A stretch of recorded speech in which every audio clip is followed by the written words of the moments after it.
Hello students. आज के lesson में हम लोग जो है कार्बन साइकिल को पढ़ने वाले हैं। जिस तरह से हम लोगों ने वाटर साइकिल के बारे में पढ़ा था, वैसे ही कार्बन जो कि हमारे एटमॉस्फेयर में मौजूद है, हम उसके पाथ को फॉलो करेंगे एटमॉस्फेयर, बायोस्फीयर, हाइड्रोस्फीयर और जियोस्फीयर में। हम एक सिंप्लीफाइड मॉडल को मैनिपुलेट करेंगे, जिसके ज़रिए हम ये जानेंगे कि किस तरह से ह्यूमन एक्टिविटीज़ और दूसरे फैक्टर्स जो हैं वो हमारे एटमॉस्फेरिक कार्बन को आज या भविष्य में चेंज कर सकते हैं, उसकी मात्रा को। So well, here we have carbon molecule here. Carbon atom जो है वो मेनली CO2 मॉलिक्यूल्स के फॉर्म में जो है अर्थ के एटमॉस्फेयर में अपनी जर्नी शुरू करता है। और अब हम किसी लोकेशन, इन डिफरेंट लोकेशंस को टच करके देखेंगे कि एटम जो है वो नेक्स्ट कहाँ जाएगा। So well, we have the atmospheric CO2 here. Let me touch forest fire.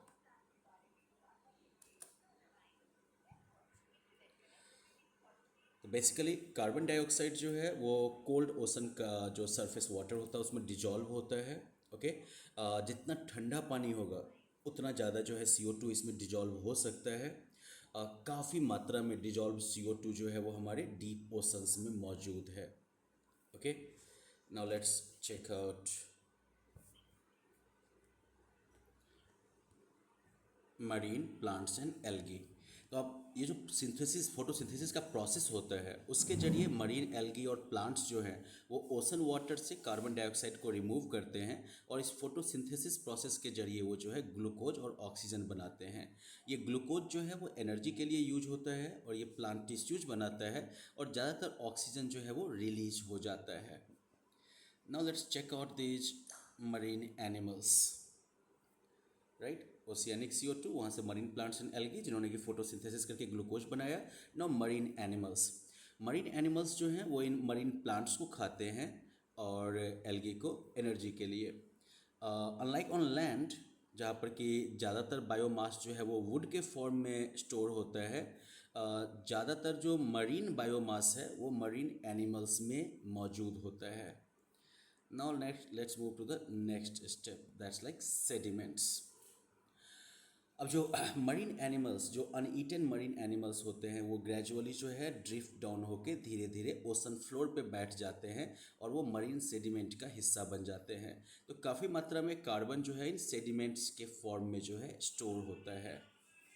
अब यहाँ से जो है इसका तीन पॉसिबल जो है पाथ बन सकता है।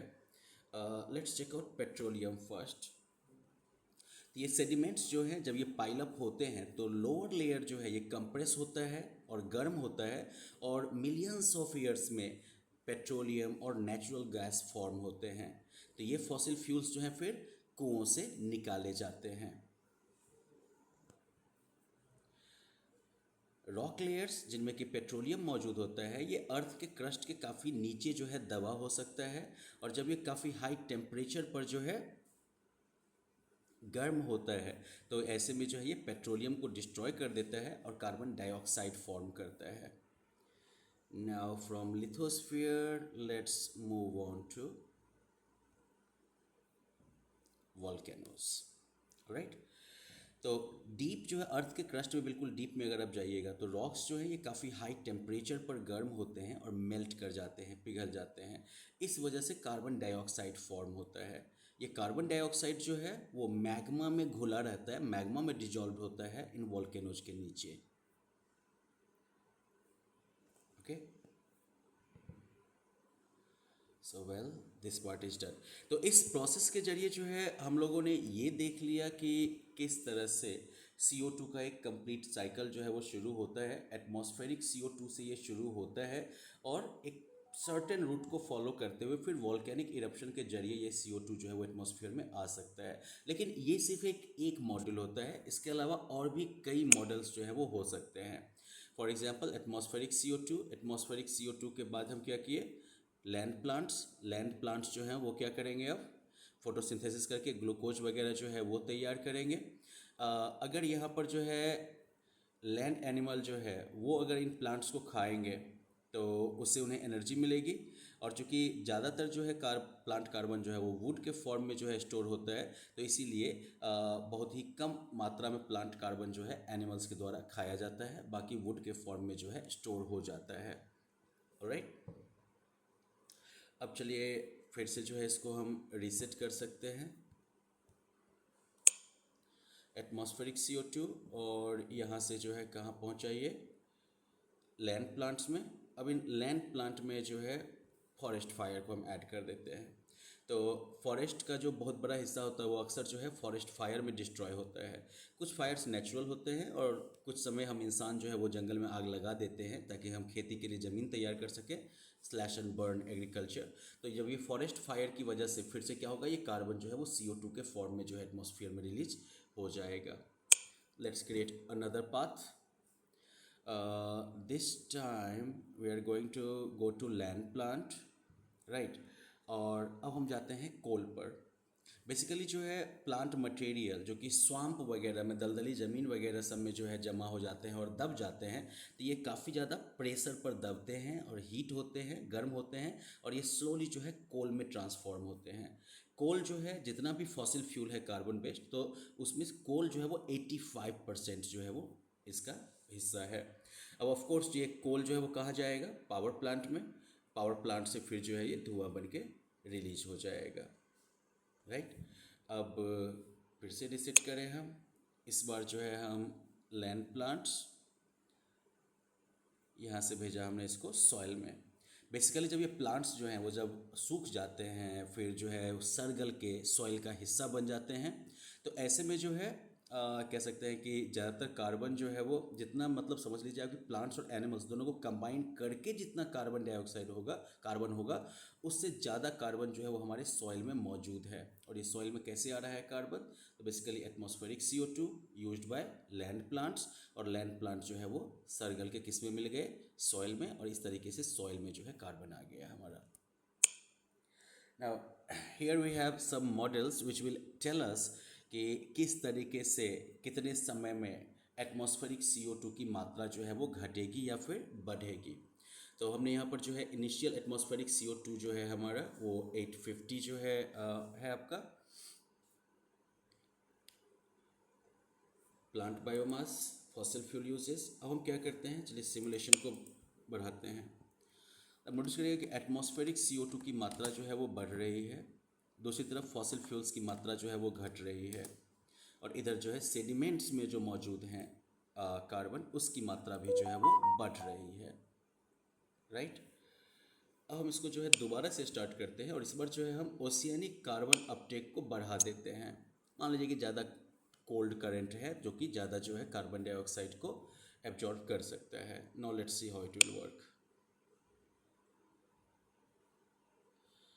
यहाँ पर जो है फॉसिल फ्यूल्स जो है उसका बर्निंग हो रहा है, लेकिन उसकी वजह से एटमॉस्फेरिक CO2 की मात्रा में बहुत ज़्यादा बदलाव नहीं हो रहा है, क्योंकि एक्चुअली जो है कार्बन डाइऑक्साइड जो है वो ओशन के वाटर के द्वारा जो है एब्जॉर्ब किया जा रहा है, और उसकी वजह से सेडिमेंट्स में मौजूद जो कार्बन है उसकी मात्रा भी जो है वो बढ़ती जा रही है।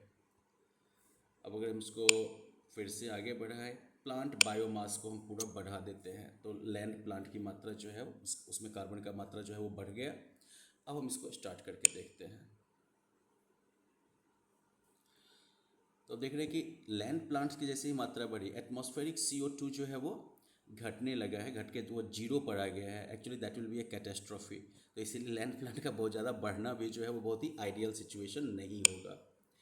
नेक्स्ट, फॉसिल फ्यूल यूजेज को हम बढ़ा देते हैं, जो हमारी अभी की हालत है उस हिसाब से। अब सिमुलेशन को प्ले करके देखते हैं। फॉसिल फ्यूल की मात्रा को फॉसिल फ्यूल यूजेज को हम बढ़ा रहे हैं, तो जितना तेज़ी में फॉसिल फ्यूल ये आपका घट रहा है, मतलब हो गया कि उतना तेज़ी में जो है हम एटमॉस्फेयर में जो है कार्बन रिलीज कर रहे हैं, राइट। ओशन के द्वारा जो है लेकिन ज़्यादातर ये कार्बन जो है वो एब्जॉर्ब किया जा रहा है, तो मात्रा जो है वो घट बढ़ रही है over the period of time. Sediments की मात्रा जो है वो, सेडिमेंट्स में मौजूद जो कार्बन की मात्रा है वो बढ़ रही है, सॉइल में मौजूद जो कार्बन की मात्रा है वो बढ़ती जा रही है, right? So well, these models actually tell us like how this carbon cycle could work in different scenarios, right? Some additional practice questions can be taken with this. अब यहाँ पर कुछ प्रैक्टिस क्वेश्चंस हैं। आपको ये बताना है कि ये जो पर्पल एरो जो है वो किस प्रोसेस को इंडिकेट करता है, रेस्पिरेशन, फोटोसिंथेसिस, कंबस्शन और decomposition. You can pick the correct answer. Volcanic eruption में कार्बन डाइऑक्साइड जो है वो मैग्मा में जो डिजॉल्व होता है वो एटमॉस्फेयर में रिलीज होता है एक्सप्लोजन के दरमियान। तो what transition is described here? क्या ये बायोस्फीयर से जियोस्फीयर में जा रहा है, या हाइड्रोस्फीयर से बायोस्फीयर में, या जियोस्फीयर से एटमॉस्फेयर में, या atmosphere to hydrosphere? Make your best choice. अब इनमें से कौन सा इमेज जो है वो बायोस्फीयर से जियोस्फीयर के ट्रांजिशन को दिखाता है कार्बन के? You can pick any image of your choice. Which of the following processes adds methane CH4 to the atmosphere? Now you can make your best choice here. And then the final one.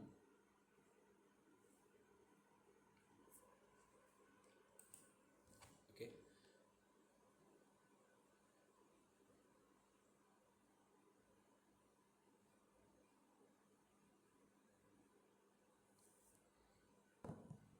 Okay. So well, hope you have made your choices. Now let's check the answers.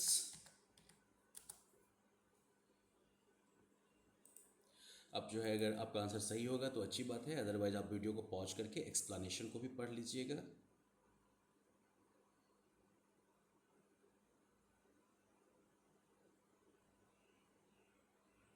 Fantastic.